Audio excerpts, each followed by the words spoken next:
first race of the season is go. They're rolling in Valencia, and it's a good start from Liam Hasemans. It's Hasemans that leads then towards the first corner. Siortzis a bit slow to get off the line by the looks of it, or a bit slow to pull the throttle down anyway. Some cars running wide there, I believe one of them. Well, we'll focus on that in a minute. I think Anthony Kumpen went wide, but all the way around the outside for the lead at turn 2. That looked to be Gianmarco Ercoli, but he hasn't managed to execute the move. So Ercoli was trying to find a way past Liam Hasemans around the outside at 1 and 2. But he has to settle for second place. You're on lap 3. Ercoli is yet to really make a move, and I think that's in part because Siortzis is making it abundantly clear that half an opportunity will see the Cypriot driver get past the Italian. Siortzis took just the one win last year, and it was here at the circuit Ricardo Tormo. He'll be looking to repeat that feat at Ricardo Tormo and then try and get a win at every other circuit on the EuroNASCAR calendar. And always one of the quickest drivers in the paddock last year. Went up against. There's Garelli getting past Giorgio Maggi. So Garelli has managed to make a move there. And now Giorgio Maggi under threat as well from the 64 and from Sebastian Bleekemolen. So Giorgio Maggi loses out to Leclerc and Bleekemolen as well. And, well, while the party's going, Anthony Kumpen says, mind if I come? Kumpen around the outside at turn 4. There is Maggi in 8th place and hasn't really been able to latch on to the back of Anthony Kumpen. He is now under pressure from Marc Goossens and Frédéric Gabillon. Meanwhile, a penalty has been displayed to the car number 40. That's Neo Lambert for causing that collision. So he was judged to be at fault in the collision between himself and Kenko Miura. So Goossens has made a position, and Giorgio Maggi also loses out to Frédéric Gabillon.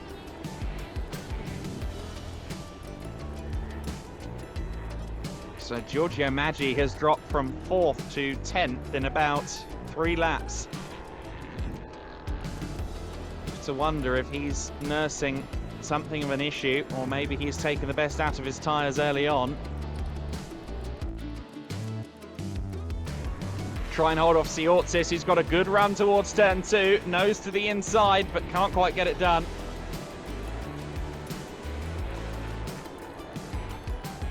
Absolutely nothing that Siortzis could have done better there. Got a good run out of the corner, but Ercoli just had the car ahead by the time they got to turn 2.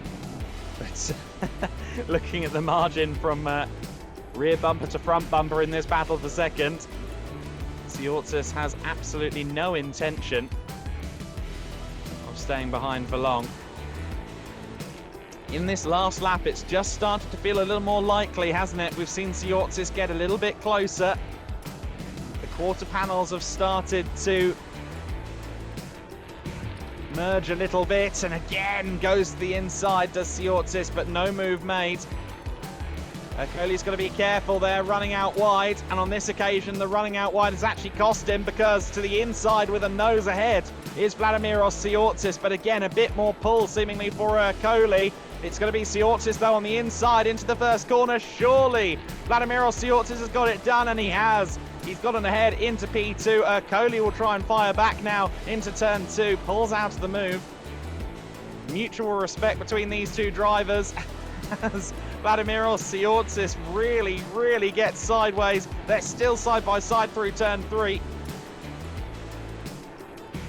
But Vladimiros Siortzis has finally managed to get himself up into P2. And no one has been able to do enough to best this man, Liam Hasemans. We started calling him Hollywood Hasemans last year after he took the EuroNASCAR 2 title in dramatic fashion, and it's a blockbuster beginning to his career in EuroNASCAR Pro with a first full season campaign this year and a first win in the category. Great job from Hasemans. Second place goes to Siortzis. Third place for Gianmarco Ercoli. Garelli holds on to 4th place ahead of Bleekemolen.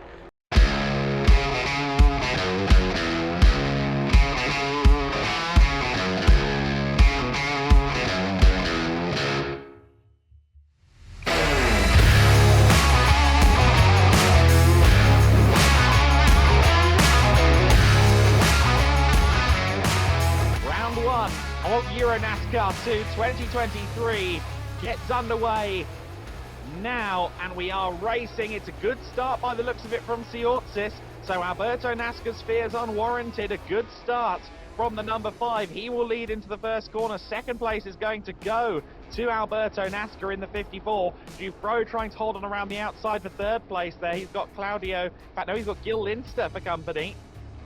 Is that Linster up into third place? It could be one of the others.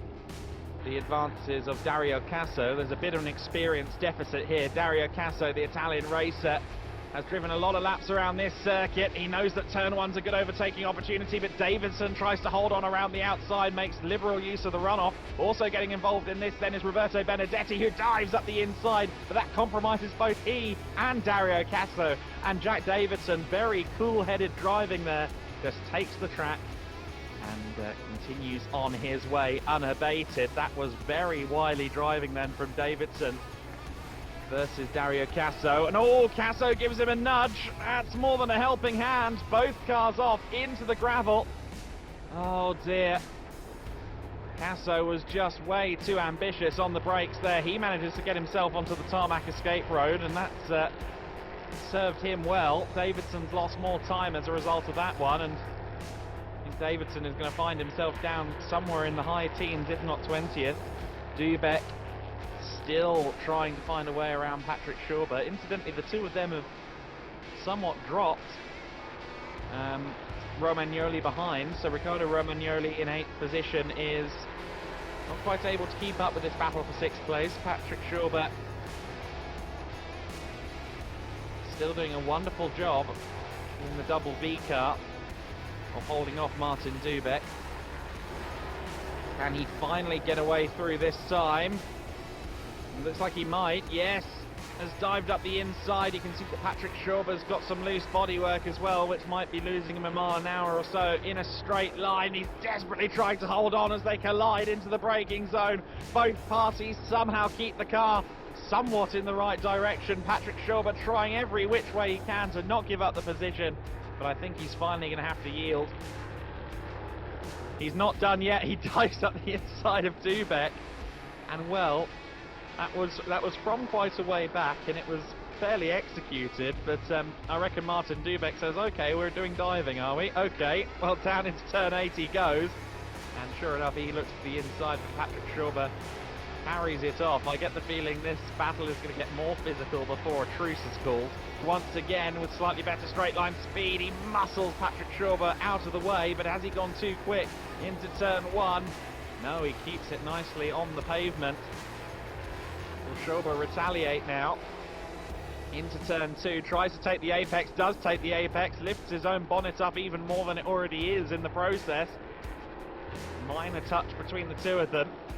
So let's see if Schauber can hold off Dubek this time as they go down the main straight. They begin the penultimate lap of the race, 5 miles between them and the flag. 8 kilometres if you prefer, and Dubek looks to the inside. Surely he's got it done. He's got the whole car alongside Schauber, but Schauber has a canny way of finding a way back past Dubek each and every time. Let's see if he dives into turn 2. No, holds his station for now. Dubek sometimes ends up drifting wide and just allowing Schauber a method back through. Let's see if that happens again. I think at this point Dubek is surely out of patience and just wants to retain that position. He's going to be hyper focused on keeping that car where it needs to be, but there goes Patrick Schauber again, and somehow they avoid each other. The door was firmly closed on Schauber there by Dubek. Here comes though Vladimir Siortsis. He took his first win in EuroNASCAR 2 here at the Circuit Ricardo Tormo, and almost exactly 12 months later he's repeating the feat. It's a win for Vladimir Siortsis in the first race of EuroNASCAR 2 2023, and it's a commanding one at that. He beats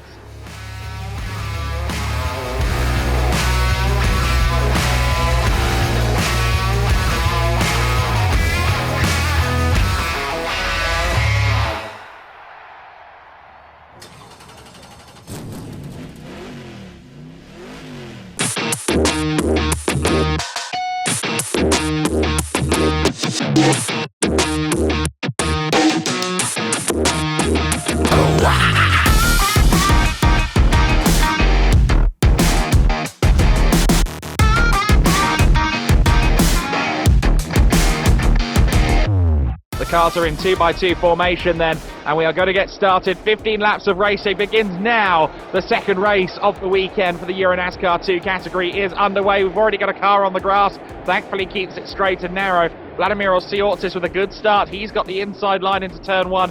NASCAR can't quite hold on around the outside. Gil Linster looks like he might have third place, although Paul Giuffreau is still on the inside. I think Giuffreau may have to settle for fourth position, however, or maybe not. Gil Linster a bit early on the brakes there into turn 2. So Giuffreau still side by side with Linster. Martin Dubeck involved in that battle for third position as well, as everyone picks their way through the first sequence of corners. Patrick Schauber moves up past Martin Dubeck, who I think may have just had a tyre go on him or something, because the car just did not turn. What has happened there with Dubeck? Yes, look, I think the tyre's gone down, and the full course yellow has just been declared on the circuit, but I'm not sure everyone's got that memo at the same time. Paul Giuffreau briefly got past Linster, but has now corrected that course. These drivers now idle around. I believe it's 80 kilometers per hour. And so full course yellow has been declared. 2x2 rolling start, number 2 of the race then.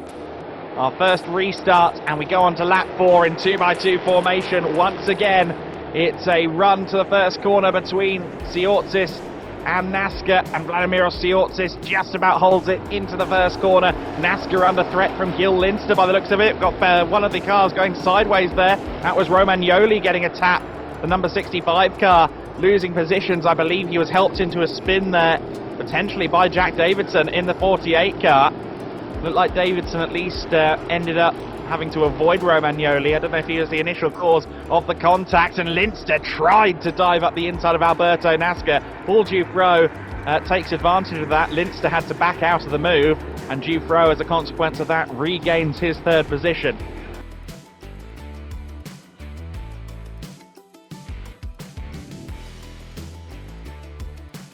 As we continue to watch this battle, and Dombrowski coming under fire from Patrick Schauber, Claudio Remigio Capelli is in front of both of them for now.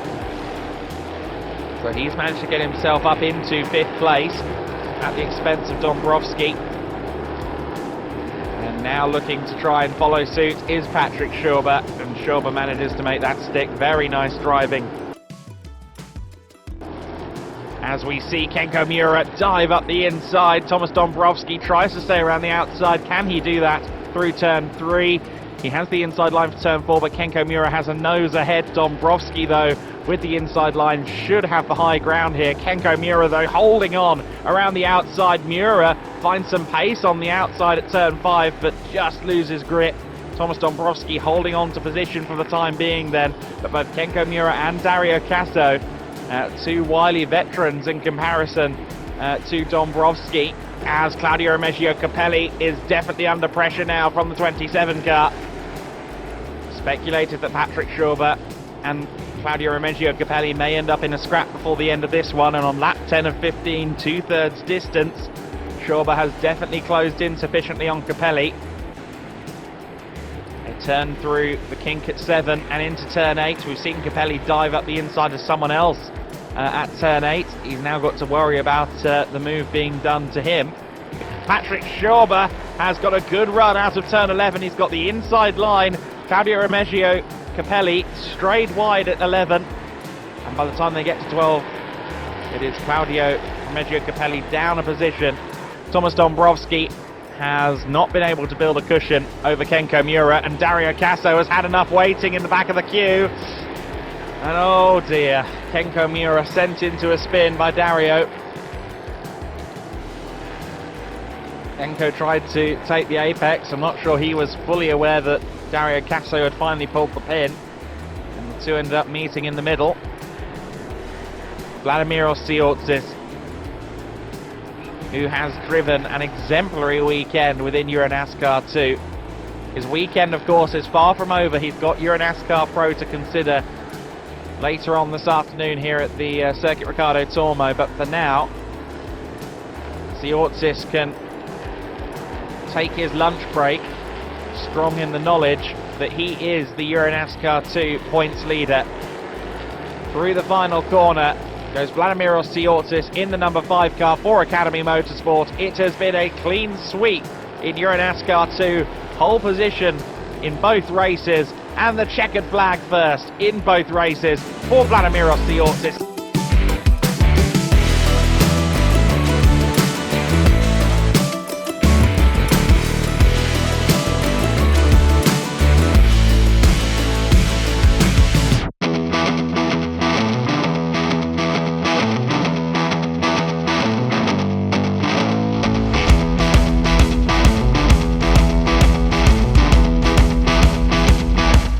NASCAR Whelen Euro Series, EuroNASCAR Pro, round number 2. Race number 2 of the weekend for these drivers. It gets underway now. The lights have gone out and it's a good start from Gianmarco Ercoli. Ercoli with the early lead then. Hazeman's not able to repeat his feat from yesterday. Side by side for second place. Siortzis up to second. Spin further back in the pack. The 65 car involved in that, as is the 88.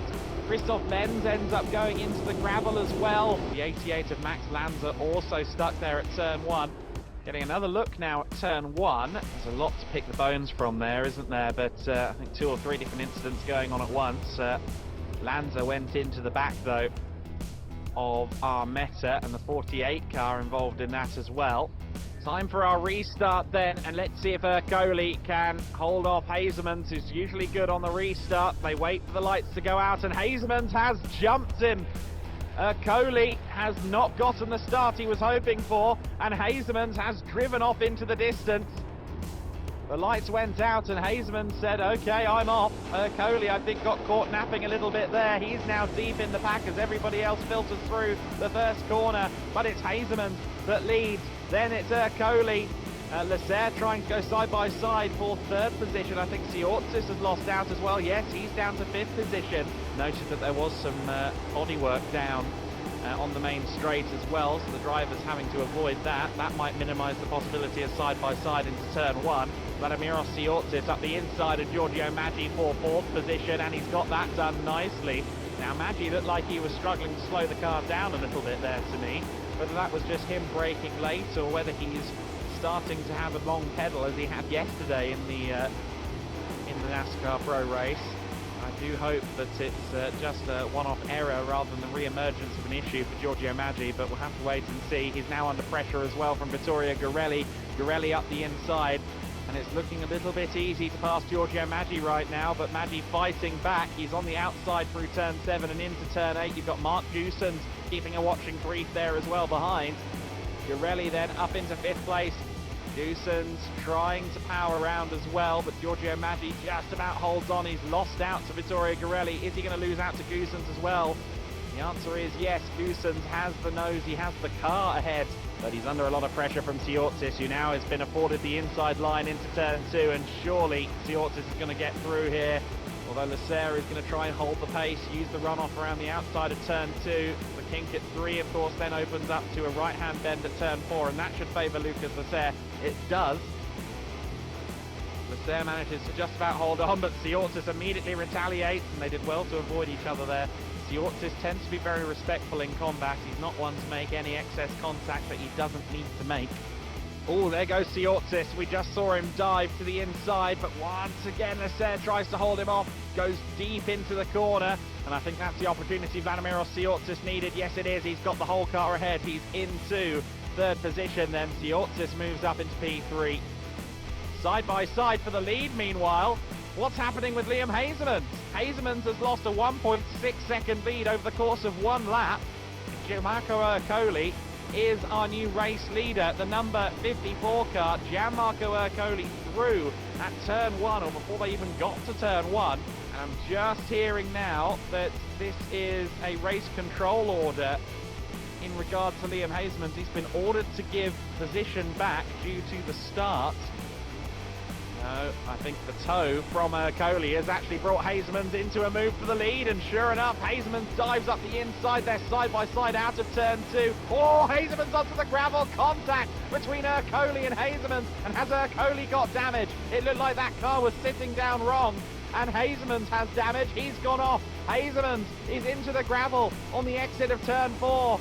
Oh, what a turn up for the books this is. Now keep an eye on the right rear corner of the Ercole car. He has got a puncture. Ercole does have a puncture. And why hasn't he pitted? Surely it would make sense to just pit. Oh, goodness me, what drama. The lights will go out momentarily and we will be racing once more. They concertina towards the back of the pack.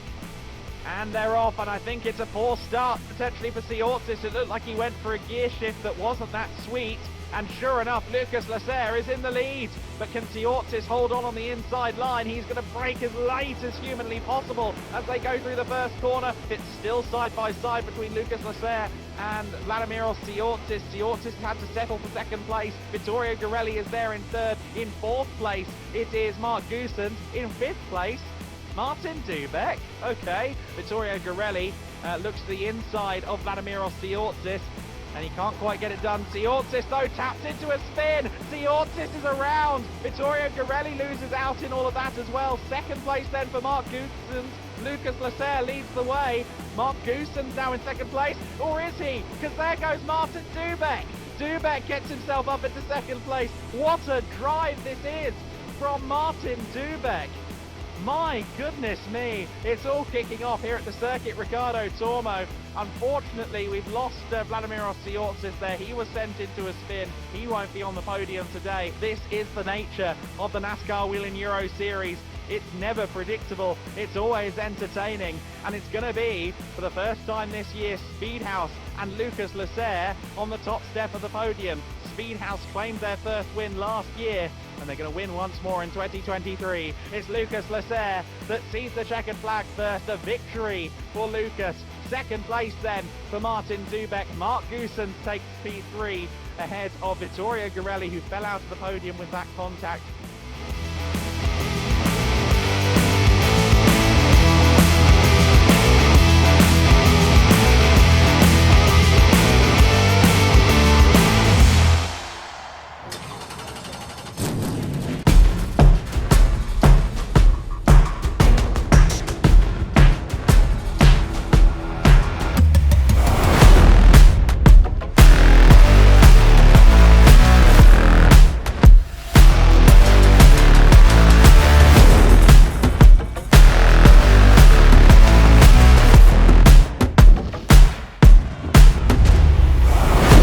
Fans, are you ready for some NASCAR? Drivers, start your engines!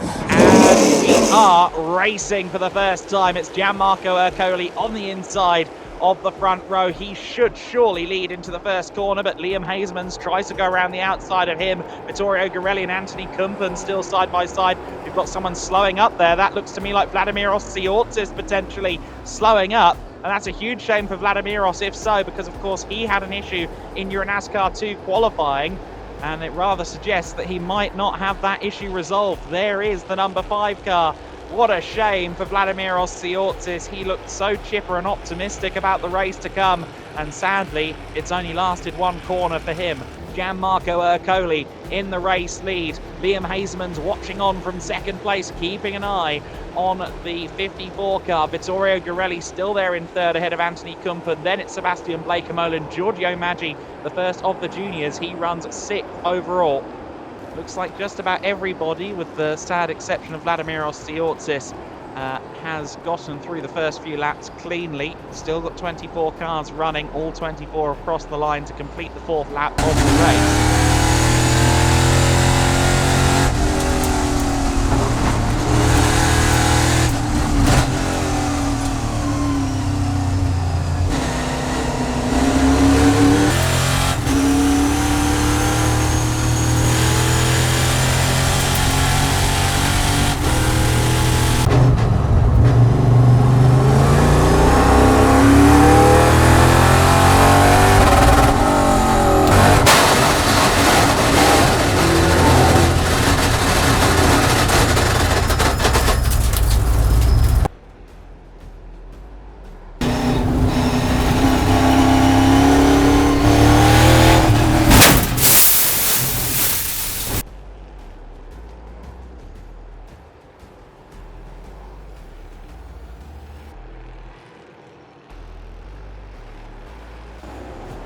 This is a tight circuit. It's a difficult place to be a back marker. It's an even more difficult place to be a front runner among the back markers.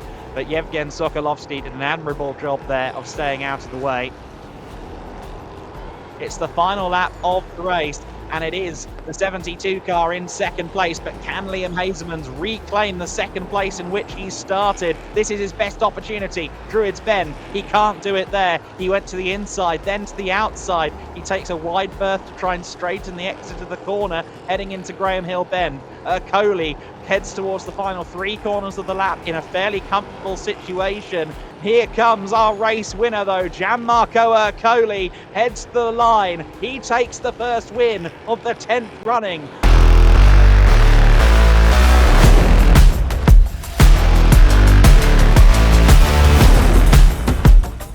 Drivers! Start your engine! Roberto Benedetti is on row 6 in the 88 alongside Thomas Tuffel in the 34. Nick Schneider in the 46 is next up, but we seem to have an issue here. Everyone has stacked up. So Nick Schneider having an issue there. He was due to start 13th alongside Mikael Blekemolen for EuroNASCAR 2 as the race gets underway. With a little bit of a shaky circumstance. We are rolling, and it is Alberto Nasca on the inside of the front row as we get this race started, but I think he may have got a tag from behind there from Vladimir Osiortsis. He got very snaky and shaky into the first corner. He's still side by side with Martin Dubek as they run towards Paddock Hill Bend. Vladimir Osiortsis is there in third place. Paul Dufresne side by side, Gil Linster to the inside of Paul Dufresne, and through goes Linster.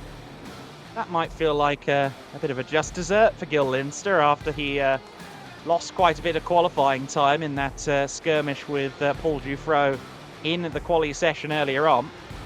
Safety car, though, has been deployed. So safety car is out, and that is to try and rescue the Schneider car, which I think on the face of it is a very wise decision rather than leaving that car where it was. Like I said, it's not really in the direct firing line, but you could also conceive of a situation where that car would end up in the firing line. I think smart thinking from race control to get the safety car out early and get everything recovered. In 2x2 formation once again then, and it's Alberto Nasca with the inside of the front row once more, but he's got Vladimir Osiortsis alongside him this time. Martin Dubek, who started second, is now in third. Let's see how this one goes then.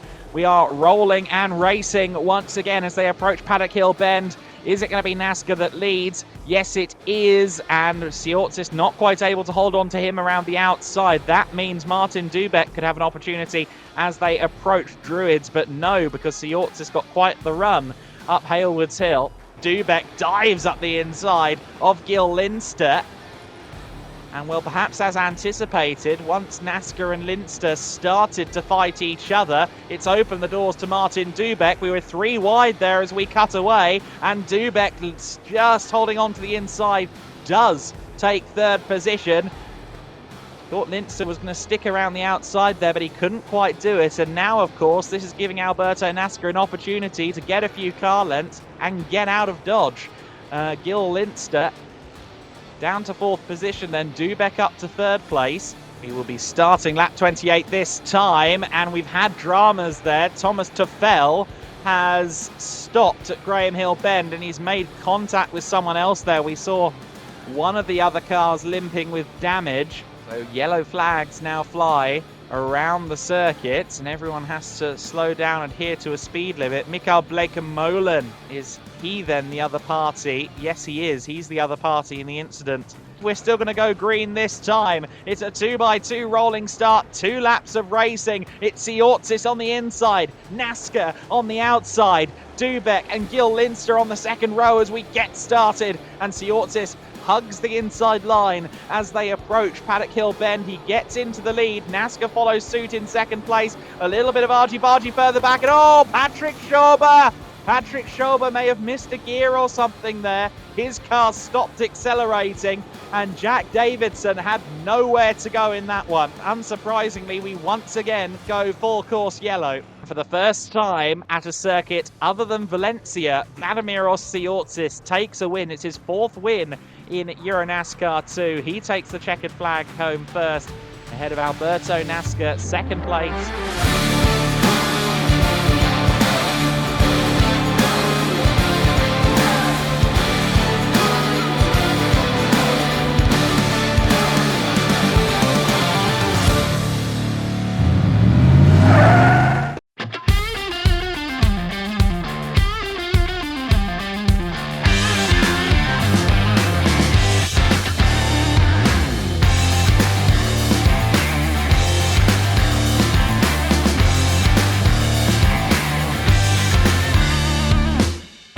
Now, and we are racing. It's Gianmarco Ercoli and Vittorio Garelli side by side as they approach the first corner. Liam Hazeman's in 3rd place. They're trying to get to the inside of Vittorio Garelli, but no.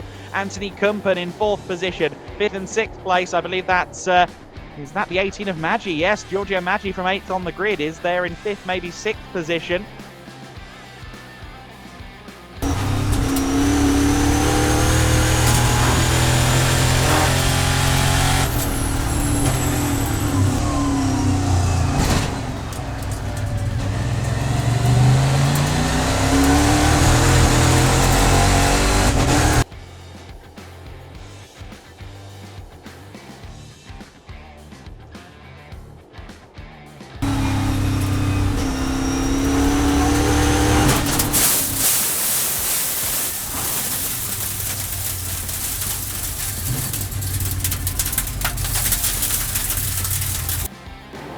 Anthony Kumpen focusing on Vittorio Garelli right now. Had a little speculative look to the inside at Druids Bend.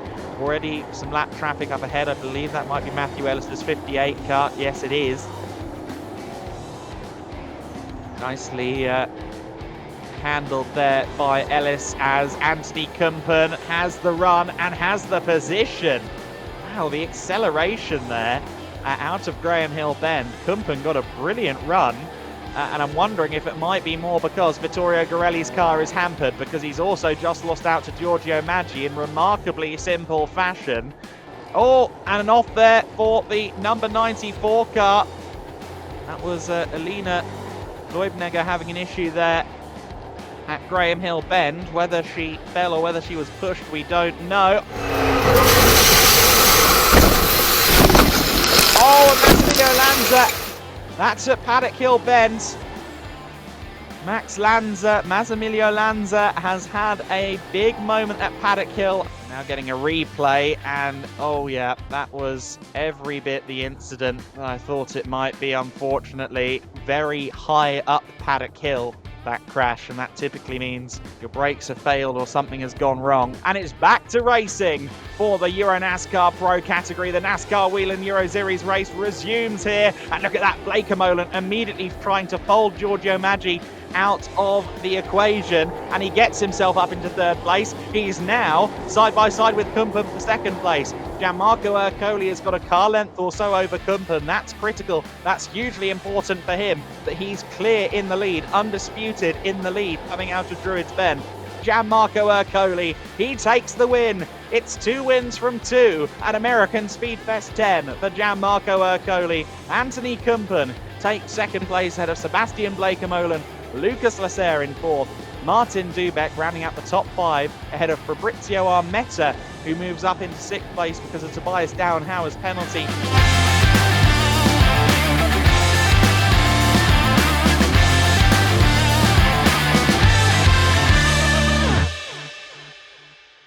On wet conditions, the outside line is sometimes favoured. So can Paul Giffreau get a good start here? He will be trying to challenge Vladimiros Tsiotsis. He gets a very good start. Paul Giffreau then potentially leading into Paddock Hill Bend, but Tsiotsis has the inside line, but it doesn't pay off for him. It's Paul Giffreau who leads the way. 3rd place for Dubeck. Paul Giffreau in the lead, and Tsiotsis will want that lead back. He looks to the inside line. And again, very much making his intentions clear, but the threat is being staved off very well indeed from Paul Dufresne so far. The defensive driving out of the number 3 car is very impressive. However, Siortzis seems to get the better run out of quite a few of these corners around this 1.2 mile, 1.9 kilometer circuit. And he looks to the inside. Surely this is the move. He's got it done at Clark Curve. Vladimir Siortzis moves into the race lead. Paul Dufresne just drifted wide there coming out of Surtees. Martin Dubeck still there in 3rd place, but Alberto Nasca making his intentions abundant.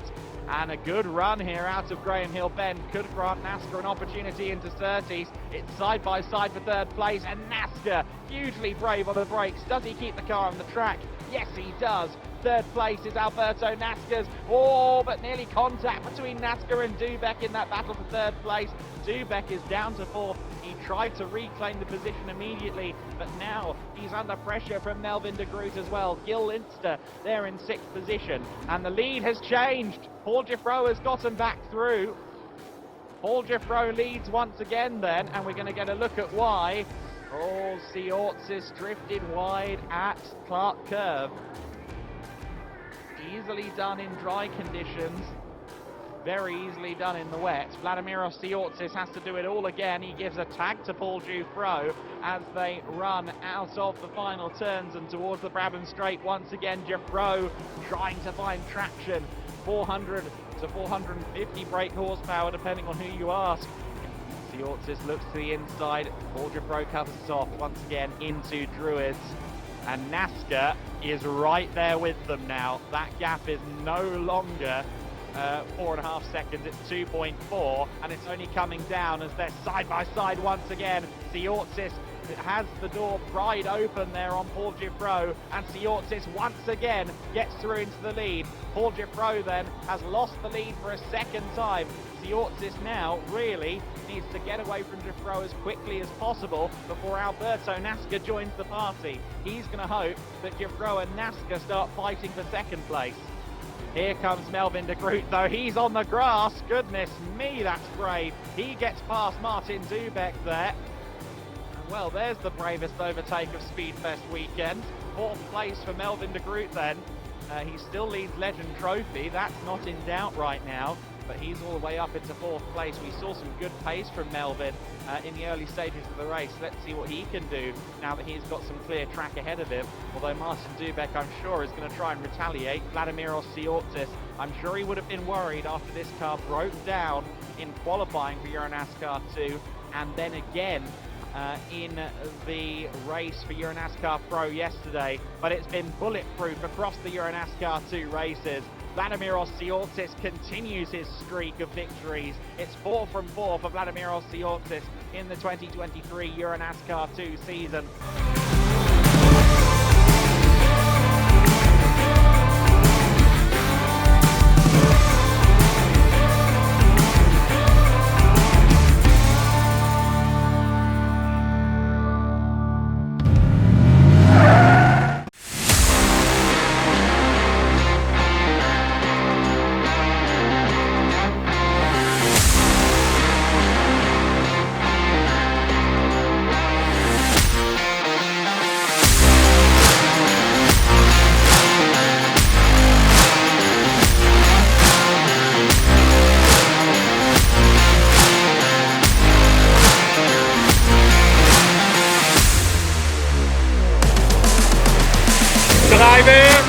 Start your engine! Gianmarco Ercoli has to be the favourite with the home crowd behind him, but can he hold the lead for 18 laps here at Vallelunga? We find out now as we go racing. It's Ercoli versus Gorelli on the run down to the first corner, and Gianmarco Ercoli leads the way. Tobias Dauenhauer moves up into 2nd place there by the looks of it. It was side by side between Dauenhauer and Gorelli. Oh, but no, Gorelli has somehow just about held on to 2nd place around the outside at Curva Grande.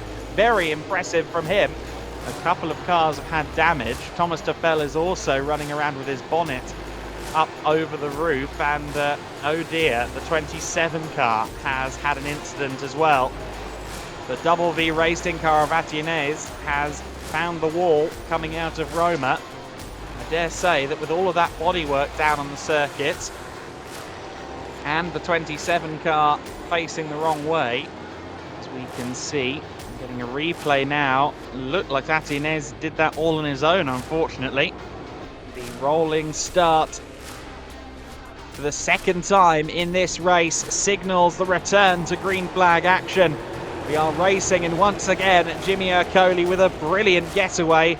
He undisputedly leads going into Curva Grande. It's getting a bit too close for comfort there, though, between Giuffreau and Hazemans. Hazemans holds on to third position. Paul Giuffreau there took the curb and I think was briefly airborne going through Curva Grande.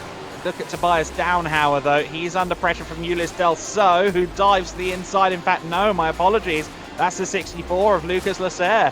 Ulysse Del So has lost out big time. He's potentially fallen all the way out of the top 10, but Lucas Lasser, the driver who led the championship coming out of Valencia, Tobias Downhauer tries to go around the outside of Lucas Lasser. Downhauer trying to find the grip. We've seen Hazemans do this run around the outside, but a collision between the two. Downhauer gets unsettled by a collision between himself and Lucas Lasser, and he drops down to 7th. He then tags Vladimir Osiortsis, and a bit of a push to pass there from Tobias Downhauer. And Vladimir Osiortsis was really the innocent party in that. He wasn't the one that tagged Downhauer, that was Lucas Lasser. And now it's all getting a bit too rough and ready, because Mark Goossens has gotten past Vladimir Osiortsis, and Osiortsis has the elbows out. Ulysse Del So is also involved in this.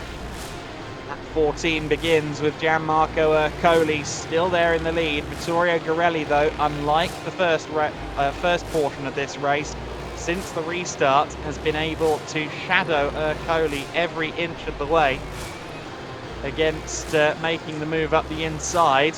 However, he's right there on the back of Gianmarco Ercole now, and surely this could be an opportunity. He dives to the inside going into turn 8. He's on the grass, he's on the sausage curb, and somehow he avoids Gianmarco Ercole. But that was a heart-in-mouth moment for Vittorio Garelli. He had a really quite a half-hearted look to the inside there, realised it wasn't going to pay off for him. Oh, and Garelli with a snap there at turn 4 under braking. I think he might be having a bit of a problem with the brakes. Maybe he's got a bit of a long pedal, because we've seen him outbrake himself and have issues under braking a couple of times in quick succession, but this time it's cost him. Garelli down to 4th place. Gianmarco Ercole takes his 3rd victory in 3 races here in front of his home fans in Rome. Paul Giuffreau takes 2nd ahead of Liam Hazemans. Lucas Lasser takes 4th place. Massive result, though, for Jimmy Ercole and Cal Racing. They secure another victory after sweeping the American Speed Fest at Brands Hatch. They move on to the American Festival of Rome at Vallelunga.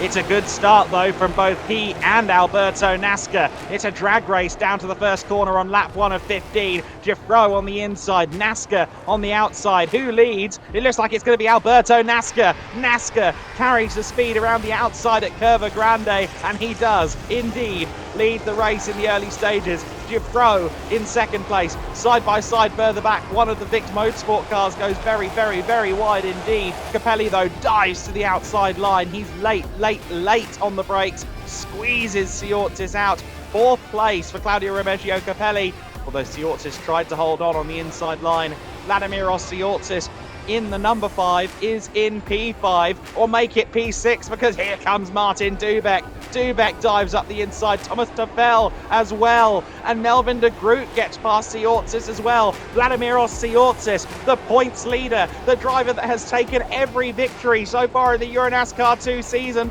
I make it 8th position at the moment. Osiortsis got past Dubek there at turn 7. Vladimir Osiortsis critically back up into 5th position.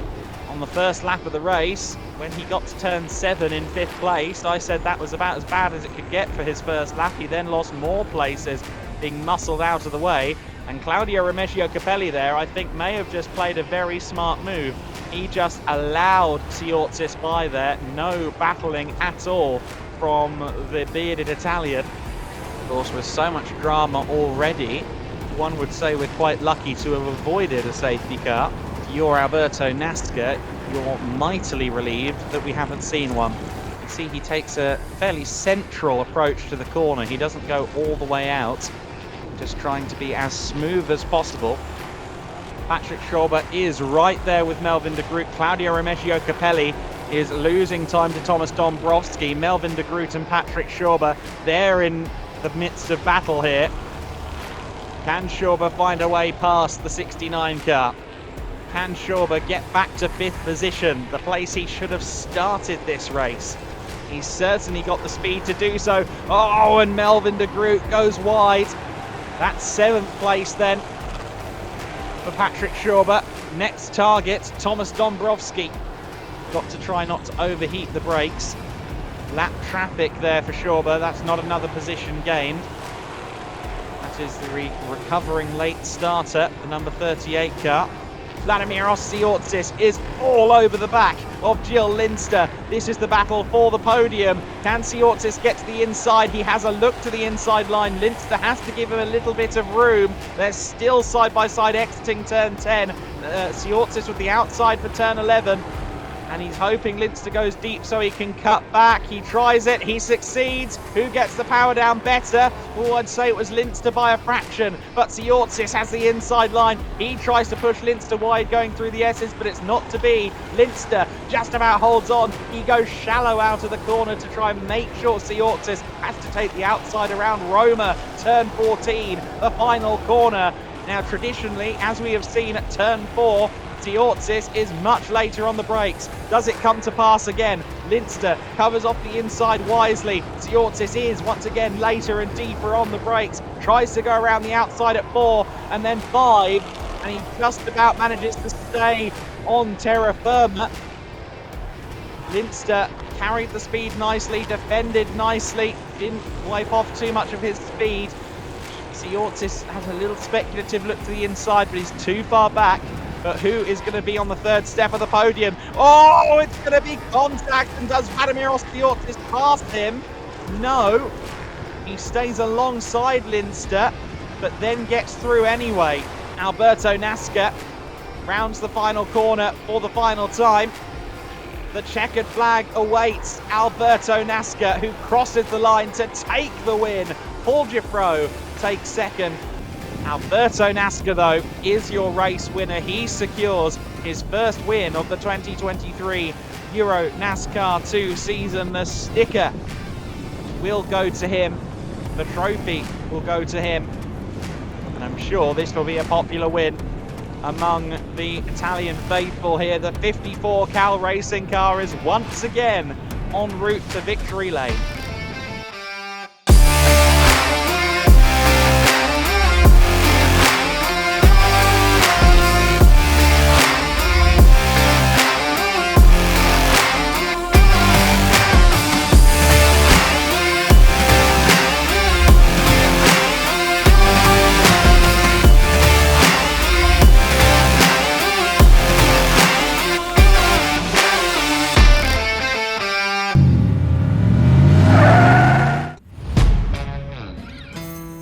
Yeah.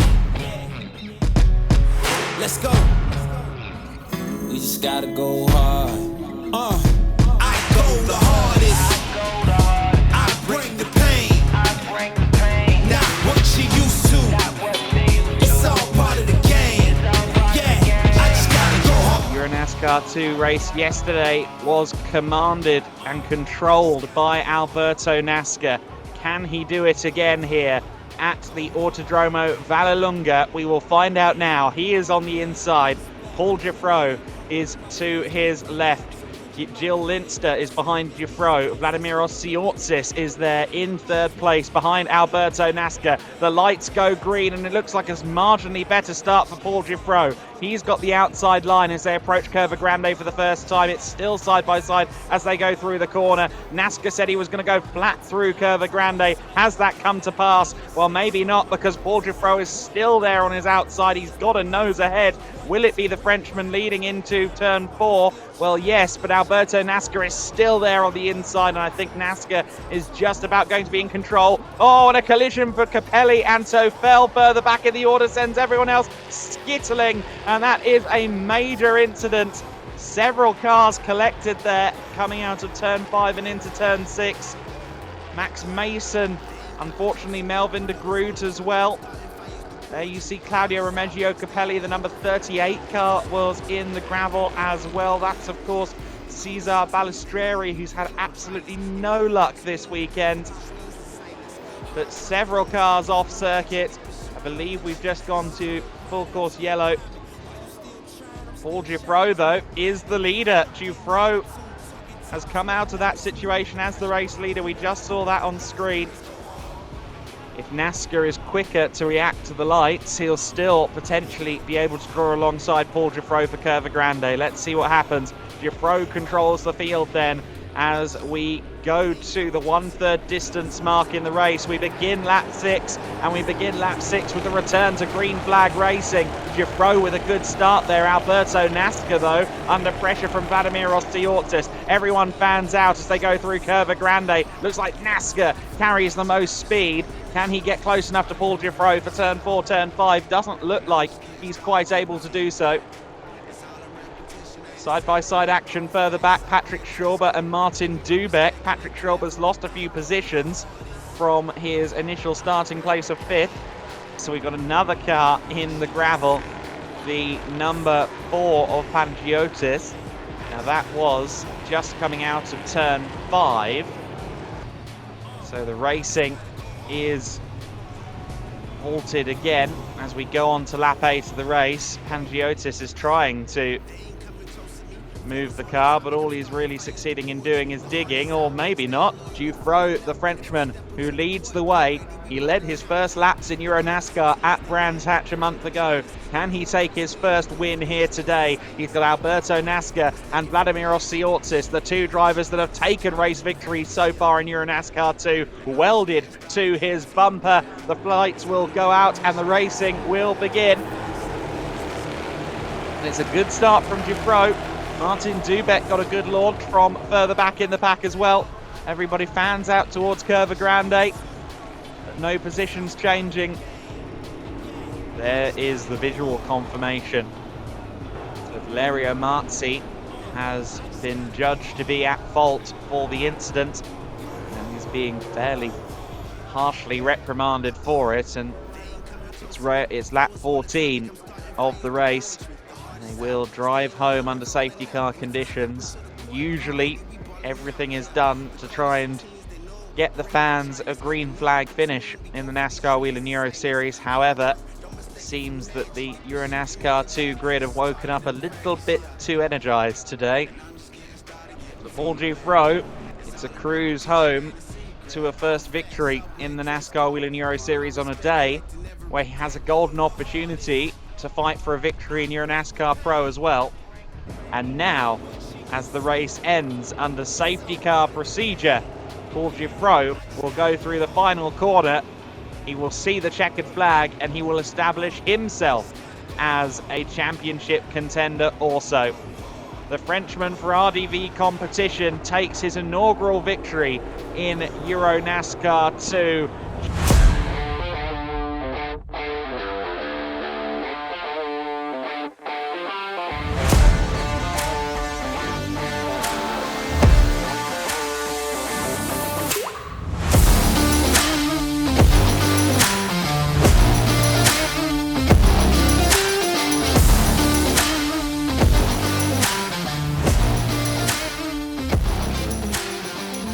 NASCAR Pro. The race begins, and it is Paul Giffreau who goes to the middle. That could be dangerous because Jimmy Ercoli has the inside line. heading into the first corner, first proper corner, Curva Grande, and I think Giuffreau has been squeezed out. Yes, he has. It's the number 72 that leads the way. Vittorio Garelli is your race leader then as they go through the first sequence of corners for the first time. Gianmarco Ercoli is in second place. Third and fourth, off the circuit there, has gone one of the Speedhouse cars. That was Lucas Lasser. He's pushed Liam Hazelmans out. Everyone checks up.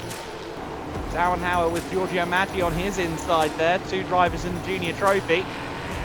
Dauenhauer, contact there. Goodness me. It was Armetta into the back of the number 8 car, Dario Casso, and you saw Dario's roof almost fly off the thing. And Fabrizio Armetta is in the gravel.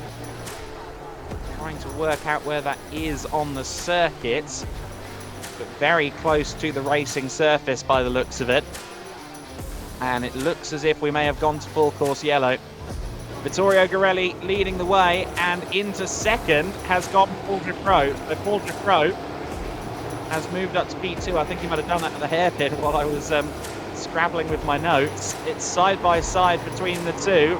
Armetta, or rather I should say Giuffreau and Ercoli. Ercoli on the inside in the 54.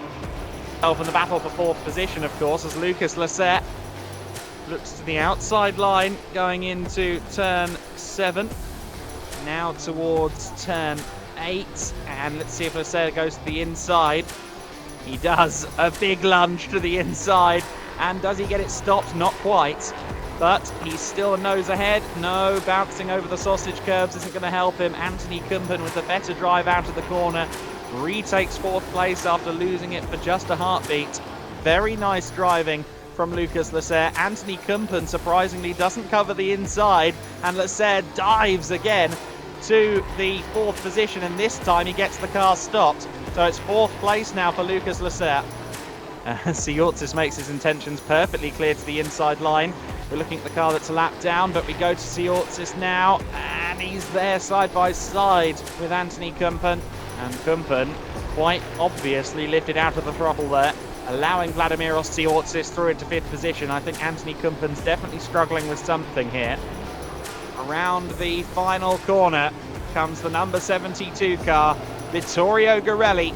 Comes around the Roma bend, turn 14 for the final time, and he takes a lights to flag victory. Near as makes no difference. He led from turn 2 onwards. A great success for Vittorio Garelli. Ercoli takes second, Paul Giuffreau in third. Lucas Lasser holds on despite the advances of Vladimiros Siortzis, who rounds out the top 5 in the number 5.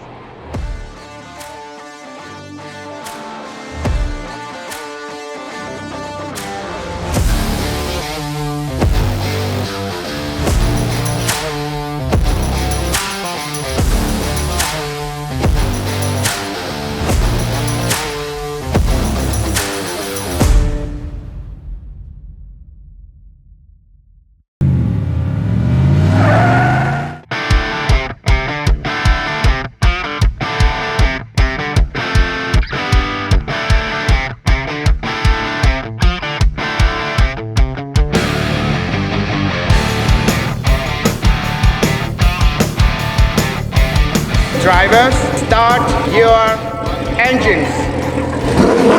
So let's see if everyone can get through the chicane in one piece. We are rolling and racing at the Autodrome Most, and immediately going 3 wide. Sebastian Bleekemolen gets a really good launch from the second row of the grid, tries to get in amongst it, but it's going to be his Team Bleekemolen teammate that leads. And contact at the first hurdle. 3 into 1 simply didn't go. Tobias Dauenhauer's in the gravel. Anthony Kumpen, Sebastian Bleekemolen making contact, and Liam Hazelmans as well. Liam Hazelmans has his bonnet up in front of his windscreen. Green flag flying. We are racing once again, and I think that Vladimiros Siortzis was caught napping, because through has gone Martin Dubek. Dubek with a fairy tale beginning to this race. Home nation hero, the Czech driver, is running in second place. Bear in mind, he started the race on row 6 in 12th position, and he's up in second place now. We begin lap 3 of 17, with Vittorio Gorelli 2.4 seconds up the road. There's Gianmarco Ercoli with a very, very second-hand Chevrolet Camaro. He rejoins the race a lap down. Siortsis, we didn't see exactly how it happened, but we did see the conclusion of the move as Dubek launched the car away that little bit quicker. Now, Vladimiros Siortsis is plotting his way back past into second position. Anthony Kumpen is, of course, right there with them.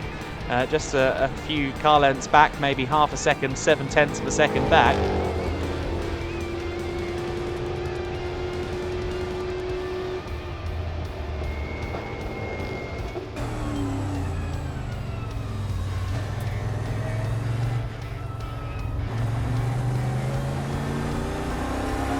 Here comes Anthony Kumpen then in the slipstream behind Dubek, and it looks as though Kumpen's got the straight line speed edge.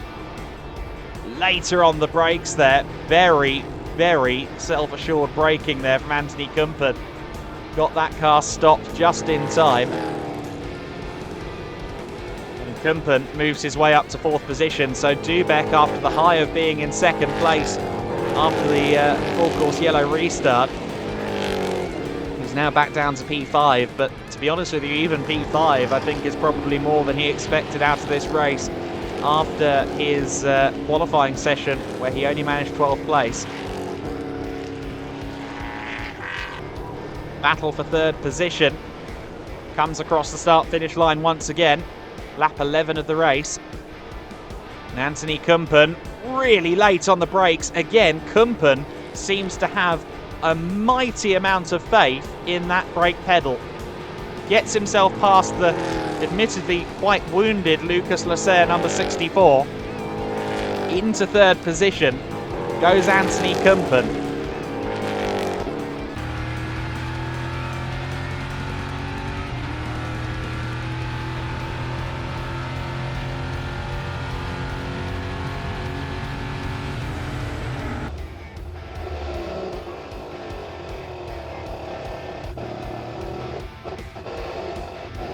Oh, and into second place has gone Anthony Kumpen. And I believe that may have happened down at turn 1 in the back of shot. I apologise, I was watching the back markers there at the foreground of shot, but in the background, I think Kumpen has managed to get his way past Siortsis down into the into the first chicane.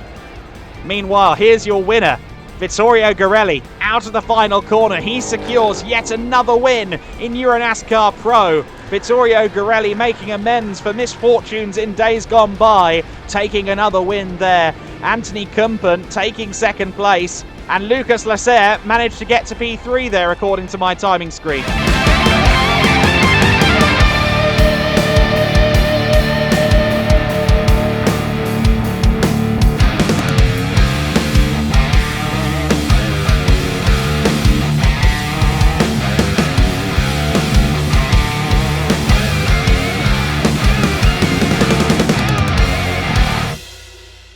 Hopefully things go a little bit easier this time compared to what we had in EuroNASCAR Pro earlier on. The pin is pulled and we are underway. It looks like a good start for Siortsis, a good start for Geoffroy as well, but he does not dive to the middle, maybe not wanting to instigate a 3-wide scenario after what we saw earlier today. Oh, but Alberto Nasca goes deep into the corner. I think Geoffroy did as well. Both of them go through the chicane that is made to stop shortcuts, and, well, they did go through that chicane. However, they didn't lose too much time. Vladimiros Siortsis is your leader. Oh, and contact further back in the pack. Big contact further back. That's the 65 of Romagnoli, mounting the bonnet of Paolo Valeri there. After a bit of a delay, we are going to go back to green flag racing then, and it's Vladimiros Siortsis who leads, but Gilles Linster is right there with him. Gilles Linster goes to the outside line on Vladimiros Siortsis, side by side as they go into the first chicane. It's Geoffroy in third place. It's side by side for P4 between Schauber and Davidson. And Schauber going wide there. Everyone else, I think, just about making it through okay. The top two breaking away, stretching their legs. as Davidson and Giuffre go side by side into turn 6. Paul Giuffre closing in on the Marco Stipp Motorsport number 48, dives to the inside later on the brakes, and the RDV competition driver in the number 3 gets through into 3rd position. Martin Dubek meanwhile pressuring Roberto Benedetti. So it is Benedetti holding off Dubek, but will he be able to take the defensive line into the first corner? He arches the car to the right to try and do just that, but Dubek a lot later on the brakes. Is he too ambitious? No, he's just the right amount of ambitious. Gets through. Dubek in the tow here behind Melvin de Groot, so Dubek looking to the inside line.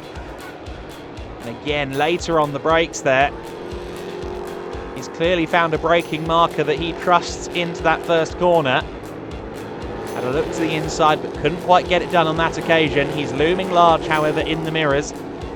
Look at the speed that Dubek carried there through turn 13. That should set him up nicely for a move at 15. He looks to the inside. Is he later on the brakes? He was fractionally, and Melvin de Groot realises that battle is one that he's not going to win. The Hendricks Motorsport number 7 car continues its charge then. The 2021 EuroNASCAR 2 champion Martin Dubek moves up into 6th position. Meanwhile, Alberto Nasca, down in 19th position, has not made up any places at all. 1 minute and 1 second off the pace. I don't know why NASCAR is quite so far back. He was on the back of that safety car queue. The car looks to be okay, but he's 15 seconds away from his closest competition, Ariana Casoli.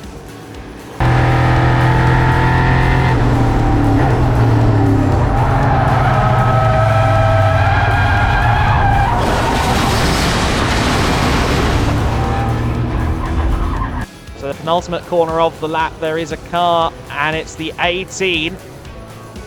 Unfortunately, Claudio Remeggio Capelli beached in the gravel.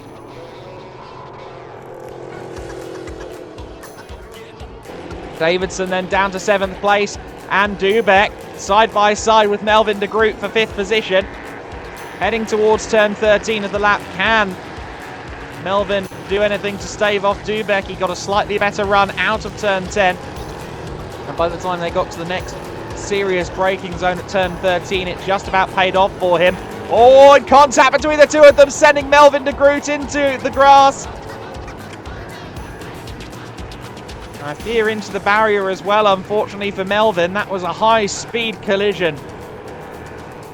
Very high-speed collision. Martin Dubek tried to dive to the inside, but Melvin de Groot went the same direction at the same time. It's Vladimiros Siortsis who comes across the line to secure yet another win in at the EuroNASCAR 2 season of 2023, and he extends his championship lead. Giuffre takes 2nd. Patrick Schauber just about holds on to 3rd place ahead of Jill Linster. Dubek in 5th, Davidson in 6th.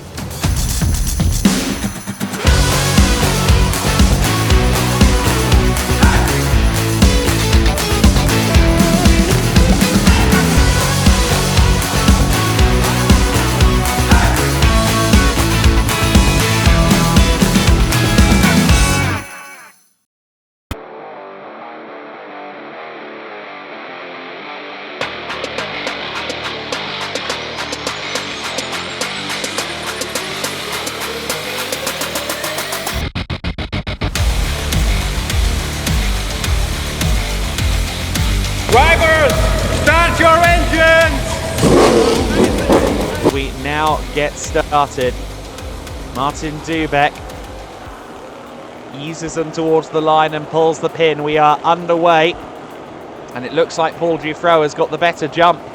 He may well be able to go on the offensive into the first corner now. Look at the spray as they go into the first turn. Everybody just needs to stay calm and keep it collected. Giuffre goes straight on at the chicane. Everybody else trying to pick their way through carefully. Alberto Nasca, though, I think he's going to have a happy hunting ground in these weather conditions. Look at how he's closing in, tapping the back of Paul Giuffre. And we saw Schneider's car pulled up, unsurprisingly. Nasca all the way around the outside of Giuffre under the Orland Bridge, and that converts to the inside for the following corner. Nicely done. Oh, and Vladimiros Siortsis has come to a halt. Patrick Schauber was also heading into the pit lane there, but Vladimiros Tsiortsis, the championship leader, has stopped on circuit. As we see Alberto NASCAR once again using that outside line to his advantage, and this time he's managed to get through into the lead. Very good driving. NASCAR tried around the outside at 15. He then converted it to do the same thing at turn 16, and it's worked out for him. Alberto NASCAR, who caught up to Martin Dubek very quickly, has managed to get through. Paul Dufro keeping a watching brief on Dubek. Dubek a bit slow out of turn 17, and that could be the opportunity for Paul Dufro, who's really having to fight that car every inch of the way. He's going to the inside line. Can't see whether there are yellow flags displayed there or not. He tries to go deep into the corner. He goes too deep into the corner. He ends up in the gravel. Paul Giffro was going for second place. I think he'll do well to hold on to third. Paul Giffro looking to the inside of Jill Linster. Oh, and gets a wiggle on under braking into turn 15. Does he get it stopped? Yes, he does.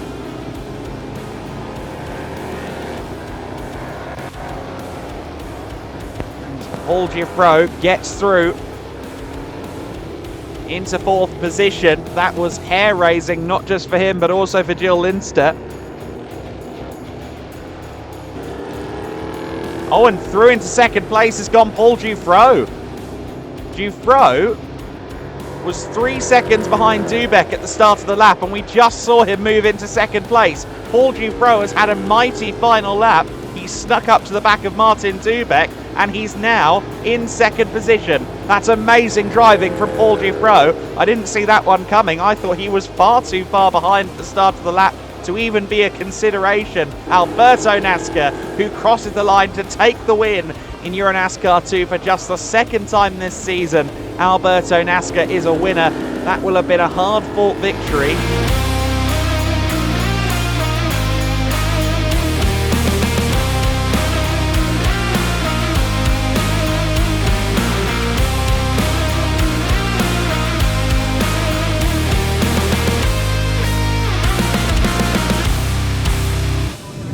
Vittorio Garelli, who leads the way here. He will pull the pin, and with that we will go racing. With that, the speculation will cease and the information will finally be available to us. Who has made the right decision? The two drivers in the lead, Vittorio Garelli, Paul Giffro, they are on slick tyres. Kumpen and Lasser behind them are on wet tyres. Kumpen up the inside of Paul Giffro. Now the wet tyres will come up to temperature quicker, so at least in the early stages I expect the wet tyre drivers to go by. But what happens after a few corners? Paul Giffro trying to find a way past Anthony Kumpen, but he's on the wet line there on the slick tyres. Can he get that thing stopped? Well, just about. And that, for me, is the most definitive proof so far that the slicks are going to be the correct tyres going forward, because he managed to get that car stopped off the racing line on slick tyres. Paul Giffro continues to size up Garelli, who's gone out wide, and that's the lead for Paul Giffro. Paul Giffro into the race lead.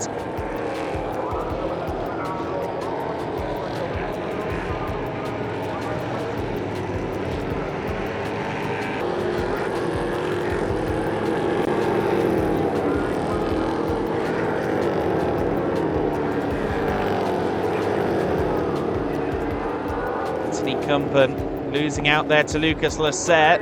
Apologies, I was just reading some updates from race control. Full course yellow potentially. Yes, full course yellow under short notice. The bulletin has been declared. We are now under full course yellow conditions. So there has been an incident somewhere, evidently. There is the number one car. There is Michaela Dorchikova, and she looks particularly frustrated. Again, she's been summoned to race control after the race, which suggests to me that there may have been an incident. Lucas Lasser extremely late on the brakes into the first corner, gets himself back past Kumpen. Little tap there from Kumpen to Lasser, but Lucas holds strong in third position. There goes the number 54 car. Oh, and Anthony Kumpen squeezing Ulysse Delso a bit there. Jack Davidson in the 48 car, who you see just behind Del So in 9th place, the black and red GT Omega back car. That car is to receive a 5-second penalty for contact with the 54. So I thought that Gianmarco Ercoli simply spun, or simply went into the gravel avoiding Jack Davidson. But apparently there was contact between Davidson and Ercoli, so says race control. Paul Giffreau realises it's all or nothing, makes a diving lunge on a back marker. He shouldn't really have to do that, but the circumstances have necessitated it. And here comes Vittorio Garelli. I knew Garelli was close, but I didn't think he was going to be that close. It's the final lap of the race, and Vittorio Garelli, who started the lap 2.1 seconds clear of Paul Giffreau, or I should say 2.1 seconds back from Paul Giffreau, is now right there with him.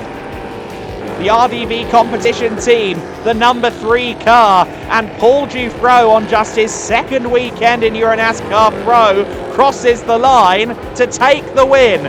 Paul Giffreau is your winner.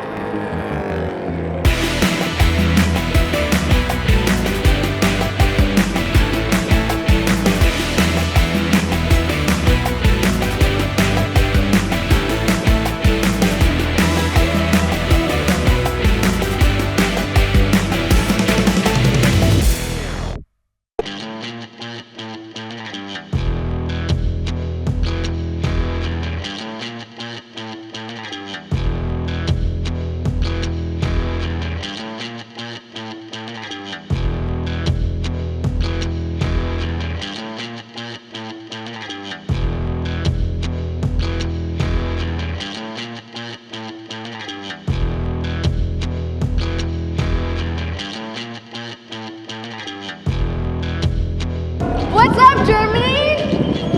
Happy race day! All questions will be answered now as we go racing for the first time this weekend and the first time ever at the Motorsport Arena Oschersleben. It's a very good start indeed from Vittorio Garelli. He leads. It's side by side for second between Giffreau and Dauenhauer. Giffreau with the inside line for turn 2 at Hotel.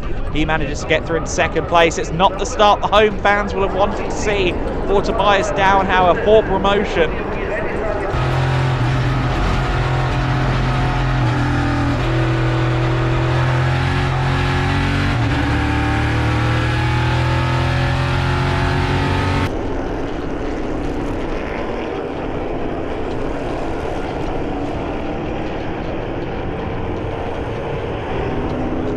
Alluded to a couple of times already today, drop scores after this weekend. Giffreau drops to the inside and nearly gets the race lead. Vittorio Garelli had to muscle himself to the inside line there, cut the nose off Paul Giffreau. Giffreau almost lost out to Tobias Dauenhauer. Those 4 joined at the hip. Again, after this weekend, the top 2, or the worst 2 results from each driver's total will be dropped ahead of the double points finale at Zolder. He did say he was going to play it cool today in the pro race, but I don't think that's proving true. And Hazeman's there. The rear end just got away from him at the apex at turn 12. And that's left the door open to Maggi, but Maggi off the circuit there, Giorgio Maggi. That was a very bizarre incident there. It looked as if something went wrong. I'm not sure that was on him, whether it was a brake issue starting from the pits. Oh, and a car off circuit. That's Lucas Lasser. Lucas Lasser in the 64 car. I'm almost certain that was the 64. Lucas Lasser in the Speedhouse machine was limping there on the grass, and there goes Liam Hazeman's, but he's overshot the corner. He goes rally crossing. That was never going to work. Way too much apex speed. Sebastian Blakemolen takes the place back, and now Anthony Kumpen says, dirty tyres on your car, sunshine. Well, let me take advantage. Can't quite do it though. Vittorio Garelli is your championship third place, and he will assume the championship lead, I believe, with a win here. Hazeman's looks like he's in trouble. Anthony Kumpen through at Schlossgold at turn 3. Anthony Kumpen gets past. They head now towards the triple.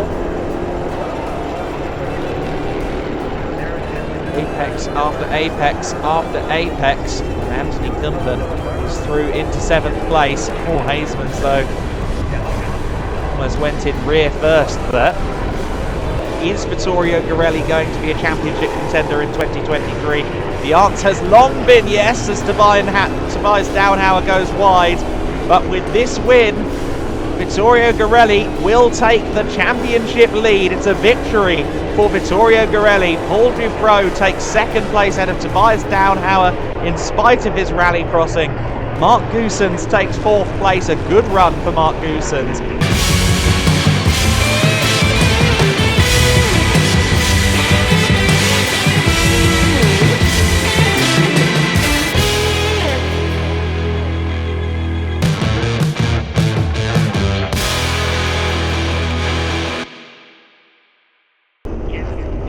Time for the intros is over. It's time to go racing. The NASCAR Whelen Euro Series is underway for 16 laps for EuroNASCAR 2, and it's a good start from Paul Dufresne. Dufresne leads into the first corner. He's followed by Alberto Nascar. It's side by side for 3rd place as Jill Linster tries to hold on around the inside of Dubek. Everyone else trying to find space and succeeding at doing so. Fairly calm off the line, thankfully. Paul Dufresne, though, is the leader in the early going. Oh my goodness, that was a little bit late on the brakes there from Jill Linster. I think Melvin de Groot also went deep into the first corner, or the first proper corner, turn 2. Oh, Claudio Remeggio Capelli kicking up the dust there as well.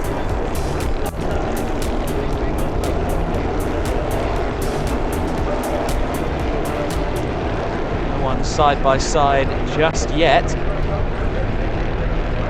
That will come as the race goes on. A lot of racing here at Oschersleben. You've just got to pressure your opponent, get them to leave the door an iota open, especially at the chicane. If they make a mistake coming out of turn 10, the long back straight towards turn 11 is your best friend.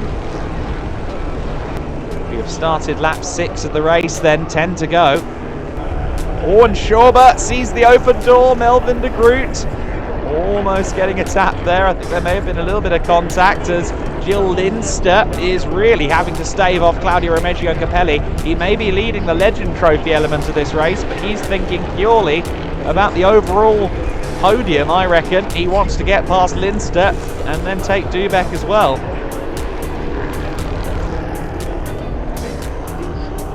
Schauber having a little look to the inside there, couldn't quite do it. Undivided attention to the inside line from Patrick Schauber, and he gets the move done. Very nice. Melvin de Groot just drifted it a bit too wide through turn 2 at Hotel, couldn't quite get the car nailed to the apex, and Patrick Schauber gets through into 6th position. Very nicely done from Schauber. Oh, and Linster, he clips that curve too much. He drifts wide at turn 10, and that's the opportunity that Claudio Remeggio Capelli has been waiting for. He's been lurking, he's been waiting, and finally the opportunity has come. Capelli is up into 4th place. Can he now go podium hunting? Will he have any more luck with Martin Dubek? Does he have the pace to close in on Martin Dubek now? And look at Patrick Schauber. I said that he wasn't quite gaining on Capelli in the manner I thought he would, but he's right there now behind Jill Linster. He heads held high at Hendricks. We'll have to see. Patrick Schauber has that inside line. Linster. Oh dear. Linster just off his rhythm now after that error at the chicane a lap ago. He's now down to 6th place. Patrick Schauber made that look easy. Will he now light those afterburners like Buck Rogers and try and find himself a 4th, maybe even a 3rd place? Paul Dufresne, meanwhile, will be just a couple of corners from home. At the RDV competition, this has been a year where they have once again found the colour. After a few years in the darkness, Paul Pro is restoring RDV competition to their rightful place in victory lane. He crosses the line. Alberto Nasca takes second place. Martin Dubek and Claudio Remigio Capelli come across the line astern, but it is Martin Dubek that manages to hold on against all odds there.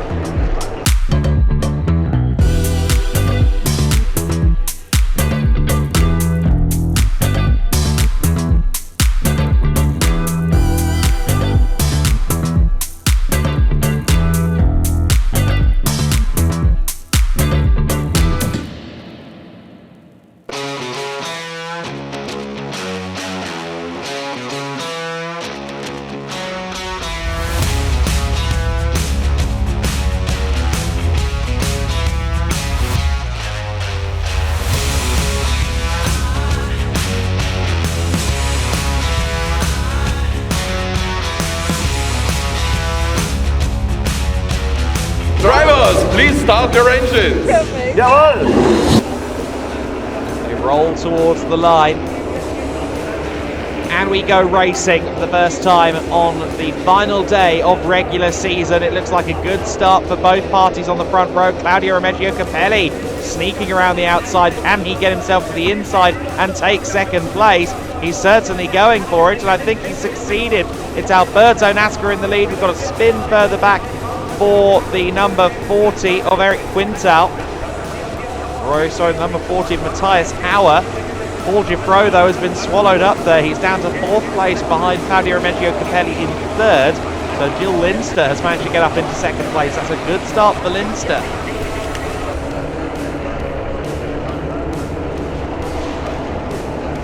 Oh, and around goes Alberto Nasca.